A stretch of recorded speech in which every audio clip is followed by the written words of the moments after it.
ଦଶର ଯୋଉ କୁହାଯାଉଥିଲା ପୂର୍ବରୁ ବିଜେଡି ଗଡ଼ ମଧ୍ୟ ବିଜେଡି ଗଡ଼ ଭୁଷୁଛି ଯାକୁ ପଞ୍ଚାୟତ ଇଲେକ୍ସନ ମଧ୍ୟ ଅଛି କଣ ଦେଖୁଛନ୍ତି ଜଳେଶ୍ୱର ରାଜନୀତି ଦେଖନ୍ତୁ ଆମର ଏଠି ଯୋଉ ସ୍ଥାନୀୟ ନେତା ଯେ ପୂର୍ବ ଆମର ଯେ କ୍ୟାଣ୍ଡିଡେଟ୍ ଥିଲେ ଗତ ନିର୍ବାଚନରେ ବ୍ରଜ ଭାଇ ତାଙ୍କର ନେତୃତ୍ୱରେ ଏବଂ ଆମର ପ୍ରିୟ ସାଂସଦ ଯେ କି ପ୍ରତାପ ନନାଙ୍କ ଉପସ୍ଥିତିରେ ଆଜି ବିଜେଡି ଏବଂ କଂଗ୍ରେସ ଛାଡ଼ି ଅନେକ ସରପଞ୍ଚ ସମିତି ସଭ୍ୟ ଏବଂ ଯୁବବର୍ଗ ମହିଳାମାନେ ଶହ ଶହ ସଂଖ୍ୟାରେ ଆଜି ଭାରତୀୟ ଜନତା ପାର୍ଟିରେ ଯୋଗ ଦେଇଛନ୍ତି।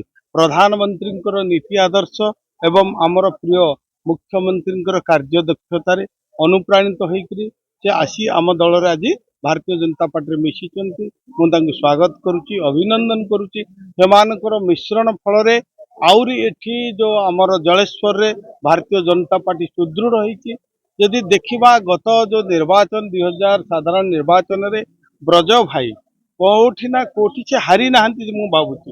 ମାତ୍ର 314 ଖଣ୍ଡ ନା 19 ଖଣ୍ଡ ଭୋଟରେ ଯୋଉ କରିଛନ୍ତି ତାଙ୍କର ସେତେବଳ ସରକାର ଷଡ଼ଯନ୍ତ୍ର କରିଛନ୍ତି। ତେଣୁ ନିଶ୍ଚିତ ଭାବରେ ଆଗାମୀ ଦିନରେ ବ୍ରଜ ଭାଇ ହେଉଛନ୍ତି, ଏବେ ବ୍ରଜ ଭାଇକୁ ମଧ୍ୟ ଆମ ଲୋକ ମାନୁଛନ୍ତି। ସିଏ ଆମର ବିଧାୟକ ଯୋଉ ଦୀର୍ଘ ଦିନ ଏଠି ଯୋଉମାନେ ଅଛନ୍ତି ଶାସନ କରୁଛନ୍ତି, ବିଧାୟକ ଅଛନ୍ତି, ଅନେକ ସମସ୍ୟା ଏଠି ରହିଛି ତାକୁ ସମାଧାନ ଦିଗରେ କାମ କରିପାରୁନାହାନ୍ତି। ଆଜି ଦେଖନ୍ତୁ ଏଡ ବଡ ଆପଣଙ୍କର ସାମ୍ନାରେ କାନ୍ତିଆ ପଡିଆ ଯୋଉଟା କି ଆପଣ ଶାନ୍ତିଆ ପଡିଆ ତାର ଏଠି ଗୋଟେ ଟଏଲେଟ ଯିବାକୁ ମଧ୍ୟ ଗୋଟେ ମାନେ ଲାଟ୍ରିନ୍ ନାହିଁ କି ୱାସରୁମ ଯିବାକୁ ମାନେ ତାର ବିକାଶ କଣ ହେଇଛି ତ ମୁଁ ଜାଣିପାରୁନି। ତେଣୁ ନିଶ୍ଚିତ ଭାବରେ ବ୍ରଜ ଭାଇଙ୍କ ନେତୃତ୍ୱରେ ଆଗାମୀ ଦିନରେ ଅଞ୍ଚଳର ବିକାଶ କରାଯିବ।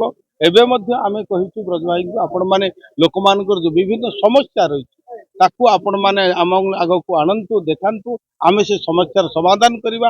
ଆଉ ବିଶେଷ କରି ଯୋଉ ସରକାରଙ୍କର ବିଭିନ୍ନ ଯୋଜନା ରହିଛି ସବୁ ଯୋଜନାରେ ସାଧାରଣ ଜନସାଧାରଣଙ୍କୁ ଯୋଡ଼ିବାର ଆବଶ୍ୟକ ରହିଛି ଏବଂ ସରକାର ଯୋଜନା ଅନେକ କ୍ରାନ୍ତିକାରୀ ଯୋଜନା ଆଜି ପ୍ରିୟ ପ୍ରଧାନମନ୍ତ୍ରୀ ମୁଖ୍ୟମନ୍ତ୍ରୀ ଡବଲ ଇଞ୍ଜିନ ସରକାର ଡବଲ ଯୋଜନା କରିଛନ୍ତି। ଯଦି ଦେଖିବା ଆମ ବିଭାଗରେ ମୋର ବିଭାଗରେ ମତ୍ସ୍ୟ ଏବଂ ପ୍ରାଣୀ ସମ୍ପଦ ବିଭାଗରେ ପାଖାପାଖି 200 କୋଟି ଟଙ୍କା ଏବେ ଆମେ ଦେଇଛୁ।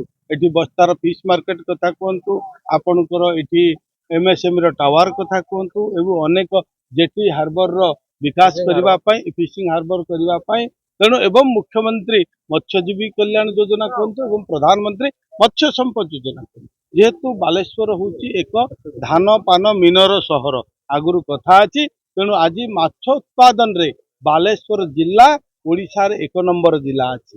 ତେଣୁ ପାଖାପାଖି 1 ଲକ୍ଷ ମାଟ୍ରିକ ଟନ ଆମେ ବର୍ଷକୁ ମତ୍ସ୍ୟ ଉତ୍ପାଦନ କରୁଛୁ। ଆକୁ ଆଖି ଆଗରେ ରଖି ମଧ୍ୟ ଅନେକ ଯୋଜନା କରାଯାଇଛି। ତେଣୁ ନିଶ୍ଚିତ ଭାବରେ ଆଗାମୀ ଦିନରେ ଜଳେଶ୍ୱରରେ ତଥା ବାଲେଶ୍ୱରରେ ଆମର ଦଳ ଆହୁରି ସୁଦୃଢ଼ ହେବ। ଯେହେତୁ ଲୋକମାନେ ଜାଣି ସାରିଲେଣି ବିକାଶ କରୁଥିବା ଦଳ ଗୋଟିଏ ଦଳ ହେଉଛି ଭାରତୀୟ ଜନତା ପାର୍ଟି। ତେଣୁ ଆଜି